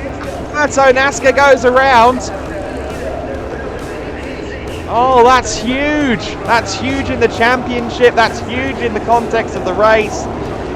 Alberto Nasca facing the wrong way, coming out of turn 2. Oh no. Okay, yeah, Linster was up the inside. Oh dear, that is going to be heartbreaking and infuriating for Alberto Nasca. Feel for him there. That really, I don't think, was particularly on him. Although Linster will argue he had the inside. He certainly was alongside for much of the corner. It's actually quite a difficult one to fully. Look who's in second. Patrick Schauber. As everybody scattered around to avoid Nasca, the order has changed significantly. Oh, out of the gravel pit and back out again goes Claudio Remigio Capelli, and that's going to give Paul Giffro the opportunity to take third position. Position that he does indeed claim, although, oh, he's pushed it far too hard going through the first corners, and Paul Giffro, it's his turn to fall through the order. He's going to drop down behind the Benedetti car, rather no, the Romagnoli car. So he's all the way down in 10th place after that. Oh, and a collision.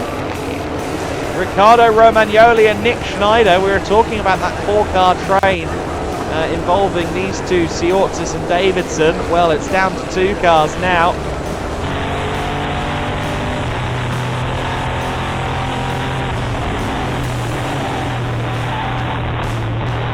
As Patrick Schauber, my apologies for missing that, Patrick Schauber has gotten through into the lead. Patrick Schauber has taken the race lead before the drive-through penalty has even been served by the number 50, Jill Linster. Patrick Schauber, oh dear, he waited there and it caught out a couple of people, but we are now racing, and Patrick Schauber, hopefully he's not judged to have picked up the speed and then slowed down again, because that's often frowned upon, but it's Patrick Schauber that leads the way. Jill Linster right there behind, looking very aggressive. It's side by side further back. Thomas Tuffel losing positions. Tuffel, who was running in 4th place. Now Dubek was actually past him before they even crossed the line. Hopefully that's not a source of any grief either. I think that was more than anything because people were tripping up after Schauber slowed down. But Jill Linster, oh gosh, he's running it out wide there. Claudio Remigio Capelli, he wants his overall podium. More so than that, he wants his He wants his second place, and he is really harassing the back of Gil Linster right now. Linster goes massively defensive. This is all opening the door to Patrick Schauber, just driving away at the front. It's side by side though for second place, and look at Capelli, full commitment around the outside. Oh, but he gets tagged by Linster. Oh, that's not fair. Oh man. But it's Patrick Schauber with his first win in EuroNASCAR 2. Patrick Schauber for the first time is a EuroNASCAR race winner. Huge congratulations to him and Double V Racing.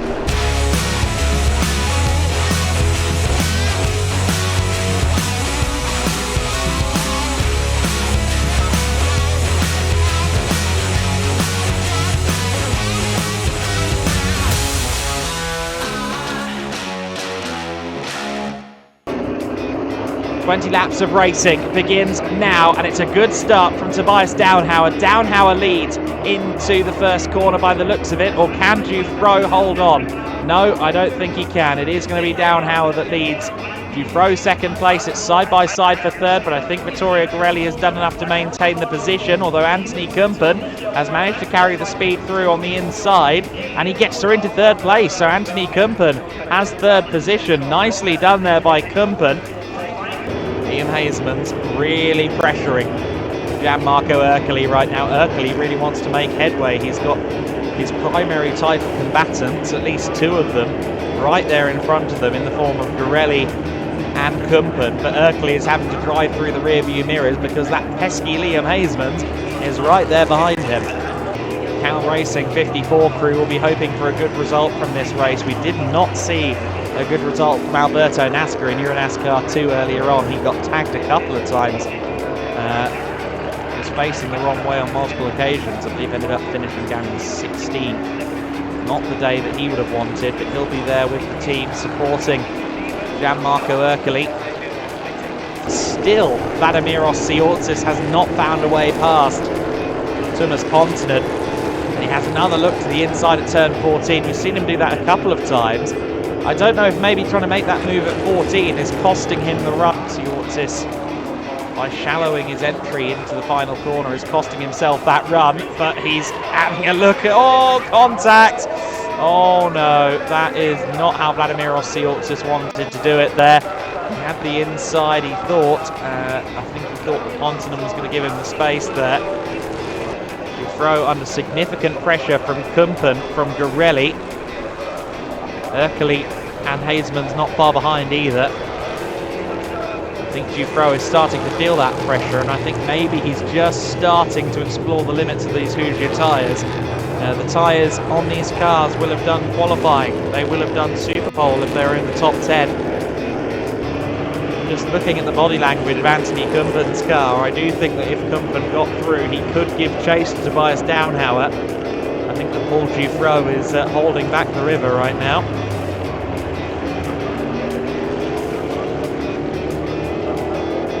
.6 seconds covering these 5 cars in this train.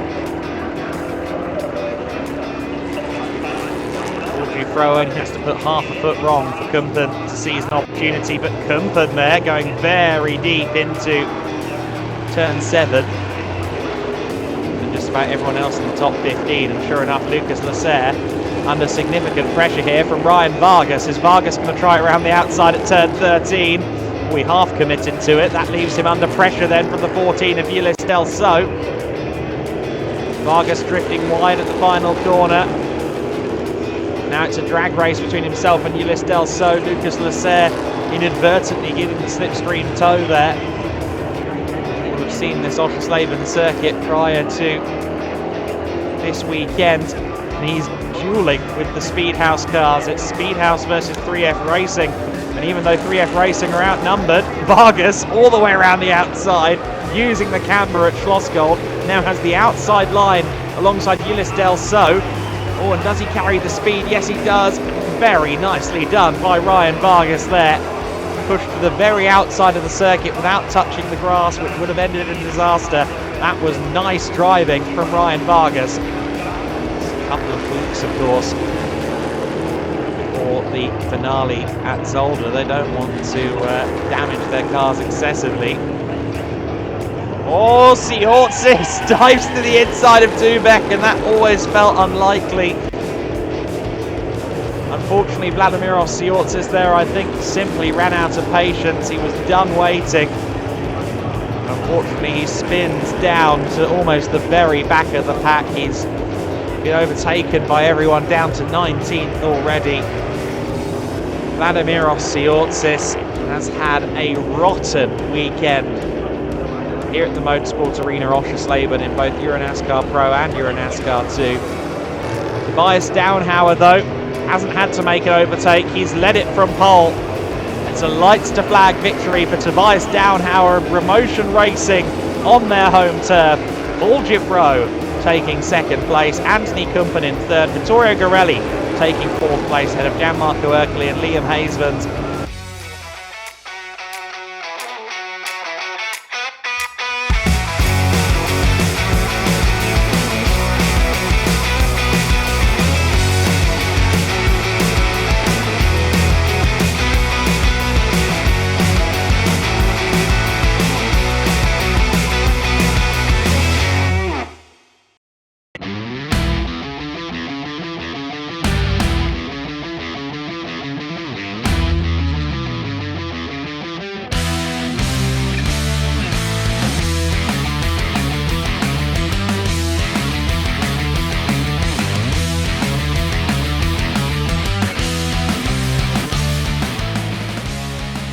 Start your engine! Is going to be starting from pit lane. The grid is rolling and Paul Gifro leads them away.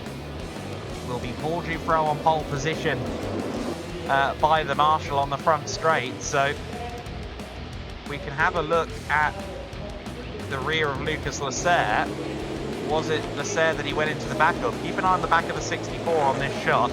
As the race leader, as we go to green flag conditions, we are racing at Zolder on finals weekend. It's Paul Gifro that leads the way. Gifro in the lead, Maggi in second place, Lucas Lasser still there in third place. Everyone needs to be careful in the early stages of this one. One car off the circuit there. Was that Lucas Lasser? I think it was. Lucas Lasser going rally crossing. So one of the championship contenders in strife. Already up to third place by the looks of it is the slightly wounded Gianmarco Ercoli.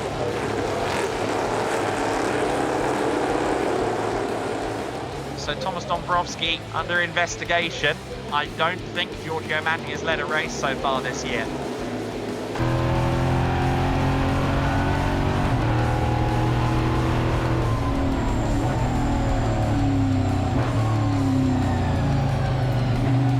Giorgio Maggi was off to one side there. He's lost the race lead. Now, did he just overshoot the chicane or something minor?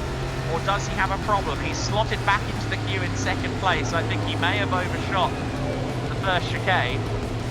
Maybe just a slight error at the Klein chicane, but Giorgio Maggi has lost the lead, unfortunately. Paul Gifro back to the front then. It's still very wet. You can see Paul Gifro already going offline to try and cool the tyres. That's going to become more and more prominent as the race goes on. Tobias Downhauer dives up the inside of our championship leader. Thomas Dombrowski gets a drive-through penalty for overtaking under safety car. Anthony Kumpen is overtaking under Gianmarco Ercoli. To the inside he goes and through he goes. So Downhauer up to third, Kumpen up to fourth. Anthony Kumpen needs good results this weekend to have any hope of a championship. He needs to outscore all of the other championship contenders. Of the championship four, he is the fourth. Few drivers now running without their wipers going. The rain has certainly stopped, and every single lap that we go through the wetter sections of the circuit, principally the main straight, we just hold this shot. Here they come side by side. And it is Ercoli back through. There's Gianmarco Ercoli, with Vittorio Garelli making life very hard for him indeed. They head down now towards the Jackie X spot. And it is the championship leader back ahead. He had fallen down to 7th place momentarily. He's now back up to 6th. Corelli goes to the inside line. Has he got the car stopped? It looks like he does. He has the inside line. He's through into 6th position. Vittorio Corelli up into P6. This championship is going to be closer, I think, than it ever has been going into the EuroNASCAR Pro season finale on Sunday if things stay as they are. And Lucas Lasser is launching himself closer and closer going into turn 2. He made it look absolutely textbook there at the Sterenbach box. And his next target is only 1.5 seconds up the road.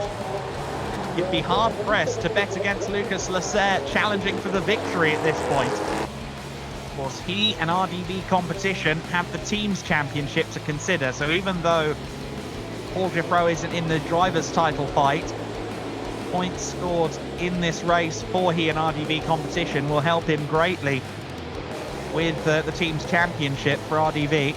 Paul Giffreau making that number 3 car as wide as possible, but Lucas Lasser, in no uncertain terms, is making life incredibly difficult for the number 3. And in fact, is Lasser through?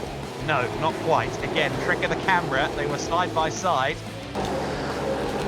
This is an incredible battle for the lead, and Lucas Lasser trying to pull the pin. Final lap of the race, last opportunity for him to score 80 points, and he's gotten through. Giffreau with a bad run out of the first corner, and Lucas Lasser is your race leader. As it stands, Lucas Lasser will take a huge chunk out of the championship lead that told Lucas Lasser he was going to be a title contender. And it's another victory at the circuit Zolder that lets everyone know that Lucas Lasser means business in Belgium. He takes the win and a huge chunk out of the championship lead. Lasser takes the win. Giffreau second. Giorgio Maggi in 3rd place. Tobias Downhauer has taken 4th ahead of Anthony Kumpen, who will get some solid points on the board in 5th. Vittorio Corelli, who I believe will be championship leader, taking 6th place.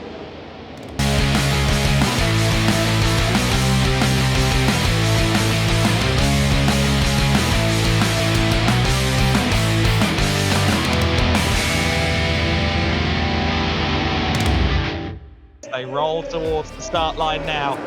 Alberto Naschi looking impressive on the 2nd row. They are racing. Will Giffreau get the good start? Can Giffreau hold the lead? No, he cannot. It is Claudio Remeggio Capelli that leads the way. Looks like 2nd place. Oh, Dombrovski in a spin.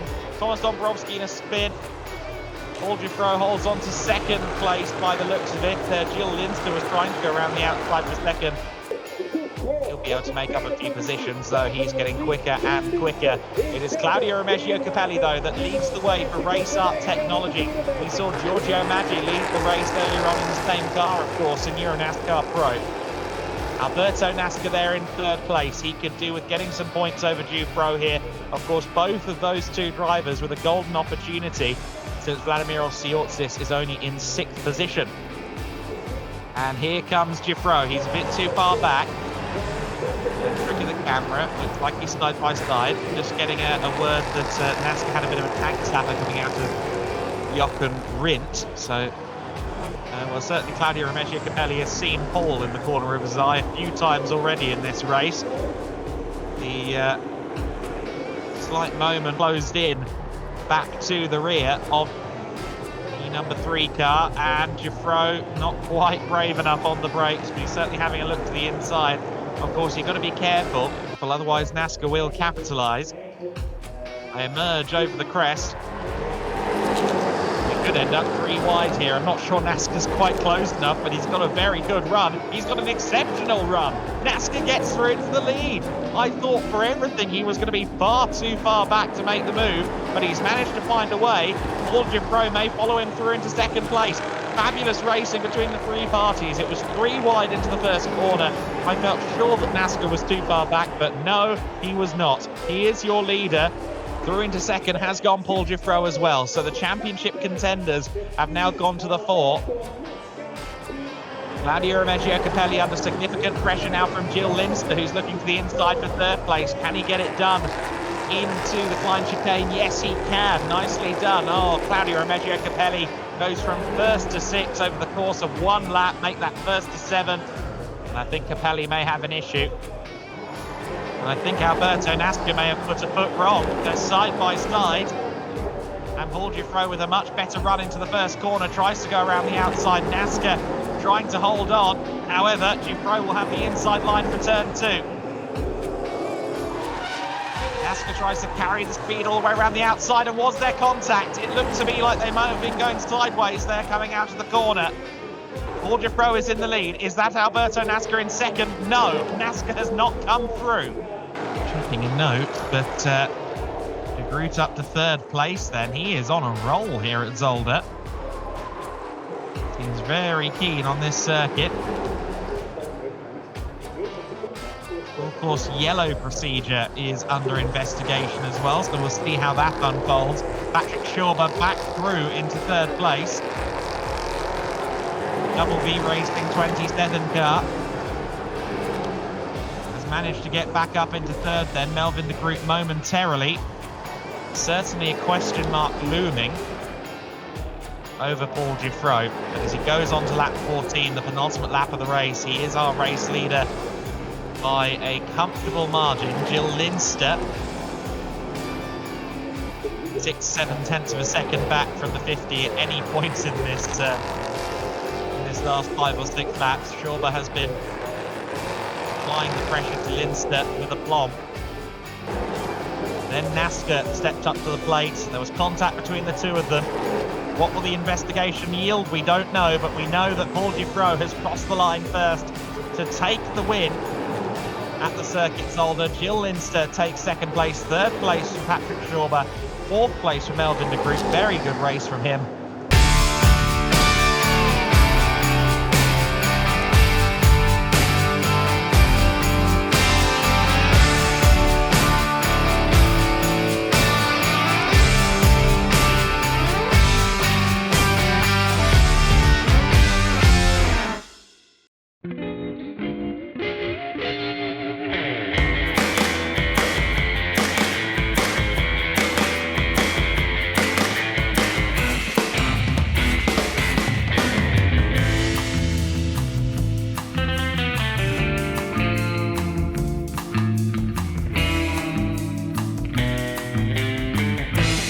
Drivers, start your engines! But Paul Giuffreau, he has to really try and take that race victory. Vladimir Osiortzis starting from down in 9th. It's critical that he makes his way up the order. The championship is decided now. It's Paul Giuffreau that leads into the first corner. Martin Dubeck in second place, holds on around the outside. Everybody will be on slick tyres. Thomas Dombrowski showing that it's definitely still wet on the grass there. He goes aquaplaning at the back of the pack. Everybody else 2 or 3 wide through the first sequence of corners. The race has been declared wet, and that means flag to flag. So if there is rain that arrives, they are going to have to do live pit stops, but we are fine. We are running at the front of the order. It is still Paul Giuffreau. I would assume that's how Dombrowski ended up off circuit as well. Just looking back in the pack to see where Osiortzis is. Osiortzis has lost positions. Osiortzis is down in 10th place. So Vladimir Osiortzis going the wrong way here. The number 5 car. Osiortzis have been so strong this season. 5 wins heading into Oschersleben. But since the NASCAR GP of Germany, it's just felt like Osiortzis has been on the back foot. Linster has fallen off the back of Martin Dubeck a little bit, so Linster now maybe on the back foot too. Alberto Nasca not able to advance in these early stages either. He's there in 5th place and under a bit of pressure from Melvin de Groot and his good friend Claudio Remeggio Capelli. Patrick Schauber to the inside of Jill Linster. Could this be a move on for 3rd place from the young Austrian racer? Schauber with a nose ahead. He's got the inside line. Fairly textbook from there. Well done, Patrick Schauber. He is up into 3rd place.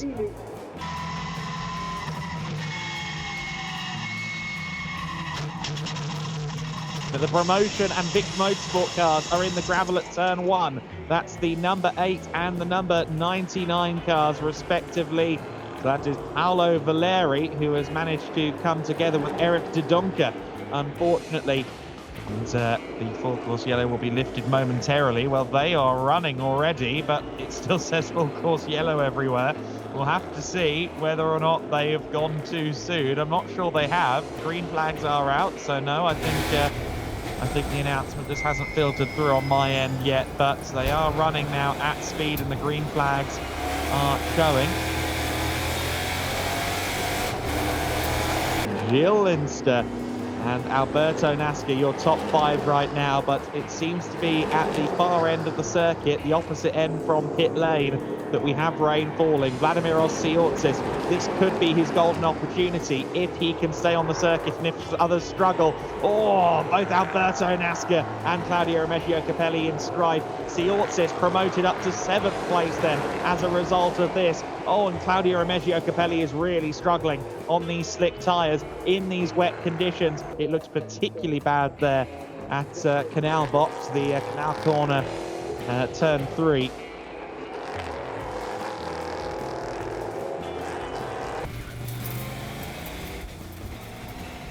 Vladimir Oschersleben still behind Alberto Nasca as they run downhill towards towards Boulderberg and Jochen Rindt. Melvin de Groot attacking Gilles Linster, and through goes Vladimir Oschersleben. Oschersleben has got it done. Paul Giffro crosses the line to begin the final lap of the season. With the rain continuing to fall and the surface condition continuing to degrade, this is going to be the most difficult lap of his season. He's been side by side with title rivals. He has been in the wars and in the midst of 3 wide situations this weekend. However, this will be the most challenging lap for Paul Giffro.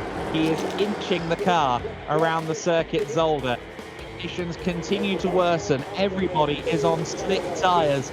Everybody has to go into each corner simply having faith that they'll find adhesion, and there's no guarantee that it will be there. These Hoosier slick tyres are not built for these conditions. And now the number 3 car, RDV competition, and Paul Giffro can call themselves EuroNASCAR 2 champions. Giffro has crossed the line to claim the win. He is, provisionally at least, the 2023 EuroNASCAR 2 champion. He can now enjoy his skid pan circuit Zolder for the first time.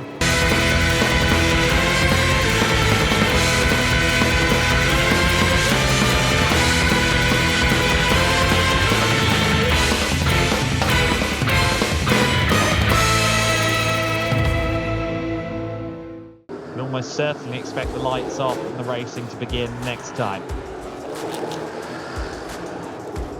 And it's confirmed, safety car in this lap. The start will be single file. We will go racing in just a few moments' time in earnest. It is lap 2 of the race as we speak. The race will properly begin as we tick over to lap number 3. Oh, and is that Garelli? Is that Vittorio Garelli? We need to zoom in on that picture. I'm pretty sure that's Vittorio. It is. It's Vittorio Garelli. What has happened to Garelli?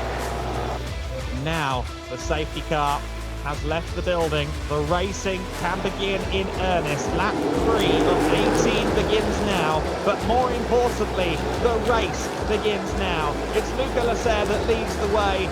Liam Hazeman in second place, Vladimir Oschersleben in third. Everybody having to be careful towards the first corner at racing speed. Tobias Dauenhauer on the offensive, trying to get up the inside of Liam Hazeman's. 3 wide between Hazeman, Dauenhauer and Oschersleben. Somehow they all find room. And Dauenhauer looks to have got through into second place. Yes, he has. Ryan Vargas with a decent start as well. He's up in 7th place still by the looks of it. In fact, no, he's a couple of positions down. But frankly, he's here to race. He's going to go for it. Once again, his windscreen wiper is letting him down, but he gets on the brakes. His brake pedal certainly is letting him down. He gets himself into the lead. Oh, but then he loses traction coming out of the corner on the painted curbs. Can Dauenhauer hold the lead? It looks as if he's going to. Yes, he is. Tobias Dauenhauer gets himself up into the lead of the race. It's side by side between Hazeman and Oschersleben, with Giorgio Maggi very much keeping them company as well. Drivers make their way through the Villeneuve chicane. There's Gianmarco Ercoli, who was 14th across the line, so has made up some places. He's still 14th at the moment, behind Romagnoli in the 65. Romagnoli looks like he's left the in to see if the 54 car has gotten through. You see the battling, and Blakeman has got himself past Vargas, who has dropped down now a little bit further to 10th place. There is Jimmy Ercoli, though, right on the back of Dubek now for 13th place.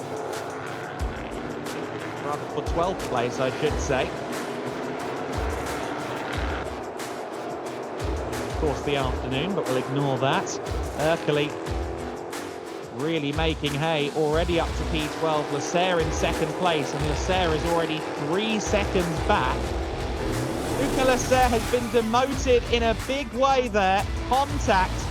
I think that was him and Maggi, wasn't it? I was so transfixed on the 64 car spinning.